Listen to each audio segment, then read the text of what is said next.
Good morning, friends. Welcome to another edition of Tutoring with Sheryl. I'm hopping in here to talk to you about an upcoming lesson I'm going to have with a new student. And I'm just onboarding this student, and one of the concerns that his mother has had is that he kind of struggles in the classroom with being able to read and write at a speed that he can stay up with his class. And when I asked him, "Can you tell me a little bit more about this?" he says, "It's just a lot of information." And I thought, you know what? That sounds so familiar. It sounds like me, like something that I would have faced as a student. I was an okay reader. I wasn't, when I was in grade school, I was definitely a below grade level reader. Nobody told me that. I knew that because everybody else could read better than I could. And it took a lot of work on my own part to actually get caught up. And I don't think I was ever really caught up until I got to college, where I was just forced to read massive amounts of information. And to nobody's fault but my own, I'm sure. But just not really understanding how to decode words and encode the spelling. And that is specifically something that I'm going to be working on with this student. Now, this student is a fifth grader, and he is going to be transitioning to a middle school. Okay, so there's a real fear of like not being able to stay caught up, not understanding what you're reading.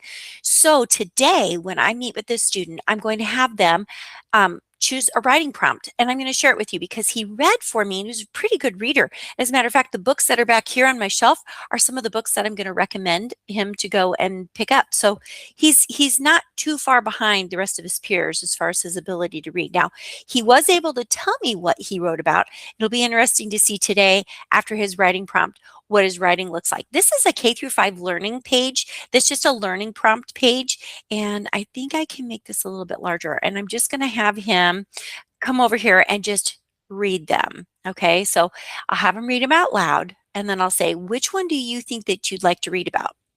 And then I'm going to just simply say, okay, now either on a whiteboard, if you've got a whiteboard with a marker, or on a piece of paper, I'm just going to give you a couple minutes just to start writing about that. You're not going to finish, and I'm going to tell him that. You're not going to finish, but I want to see how you would start that. So just any ideas are fine. However you go about writing, I'd like to see your writing process. My prediction is that he'll get stuck on how to get started. I'll probably have to do some prompting. He could ask me how to spell something, or maybe be really confident with his spelling. I'm going to find out. He could have really great organizational strategies. Maybe this is, because this is just open-ended and it's about him. He's probably going to be able to write it really well and super easily. Or maybe it'll be really hard because some kids have a really tough time writing about themselves. But here's the thing. Our kids need more than just reading practice. And I'm very aware of that because as a reading tutor, a literacy tutor, I focus not just on the reading, I focus on the writing and the spelling because they need that. They need to be able to communicate in this world. So many of my students will say, I don't really want to write it, I want to type it. And I'll say, you know what? When you write it, your brain is going to remember it. You go through this process of like memory, you're remembering what you're doing. And so we will be writing this down. If they want to type it, I always allow them to type it. They can type right on the screen. As a matter of fact, I can pull up a blank sheet. They can type right on there. And we can have a shared document. We can continue to grow that document. So we have this initial writing, like, tell me what you can do. Now let's talk about the books that are behind me. So again, this student is going into middle school, and I was looking for some books that maybe would be enjoyable, that they can read, they can understand, and just relax with. So these aren't like super challenging books, they're fun books.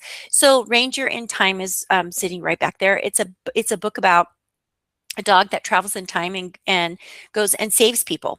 Alcatraz versus the Evil Librarians is about a young boy who gets a bag of magical sand and suddenly discovers himself trying to save the world from these people who are trying to keep other people from knowing the knowledge of the world around them. The next one is Diary of a Minecraft Zombie. On Diary of a Minecraft Zombie, it's like this diary of this guy who enters the Minecraft world and his struggle to get through the world of Minecraft. I don't know enough about it to be smart enough about it. But the third one is How to Train Your Dragon. And that's actually book 4 in the series. I think there might be 4 or 5 books in that series. And there's a famous movie about it. And so, everybody loves a good dragon movie or book. And then the other one down there is Force Out by, I think it's Tim Green. Yeah, by Tim Green. And that book is about a baseball player, a young baseball player. So I am going to be sharing those books with this student. And as a matter of fact, I got to go because this student might actually be in the waiting room already. And they're brand new, so they might be there early, and I don't want to be late for them. But stay tuned for more updates on the things that I do behind the scenes to help challenge my struggling readers and writers. Parents don't find me by mistake. They look for somebody who has my ability because I've been a classroom teacher. I specifically work with kids who struggle with reading, writing, and spelling. This student is not dyslexic, but I have many students that are, and I am just here to help. So I got to sign off because I got things to do today. You guys go out, make it a great day, and as usual, keep the learning going.